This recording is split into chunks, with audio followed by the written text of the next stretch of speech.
చలికాలంలో నోటికి కారకారంగా, పుల్ల పుల్లగా, టేస్టీగా తినాలి అనుకుంటే గోంగూర పచ్చడి గుర్తొస్తుంది.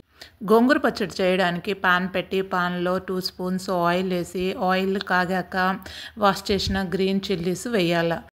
గ్రీన్ చిల్లీస్ ఫ్రై అవుతున్నప్పుడు 1 స్పూన్ జీరా వేయాల. జీరా వేసినాక లో ఫ్లేమ్లో 5 మినిట్స్ ఫ్రై చేయాలి. గ్రీన్ చిల్లీస్ ఫ్రై అయినాక వాష్ చేసి రెడీగా పెట్టుకున్న గోంగూర వేయాల.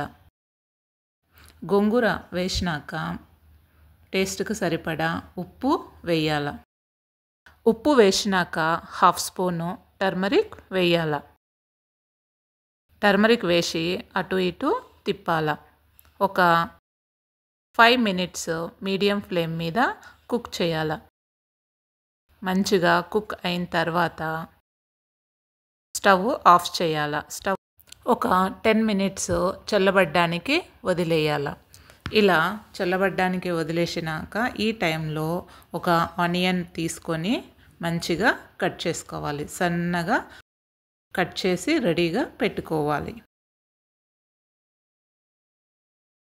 చల్లబడిన గోంగూర మిశ్రమాన్ని మిక్సీ జార్లో తీసుకొని గ్రైండ్ చేసుకోవాలి. గ్రైండ్ చేసేటప్పుడు కొన్ని ఆనియన్స్ వేసి గ్రైండ్ చేయాలి. కచ్చాపచ్చా గ్రైండ్ చేయాలి, మెత్తగా గ్రైండ్ చేయకూడదు. ఒక 2 స్పూన్స్ ఆయిల్ వేసి అందులో పోపు గింజలు వేసి వగరనే వేయాలి. ఈ వగరన వేసిన మిశ్రమాన్ని ఒకసారి కలదిప్పుకొని మిగతా ఆనియన్స్ వేయాలి.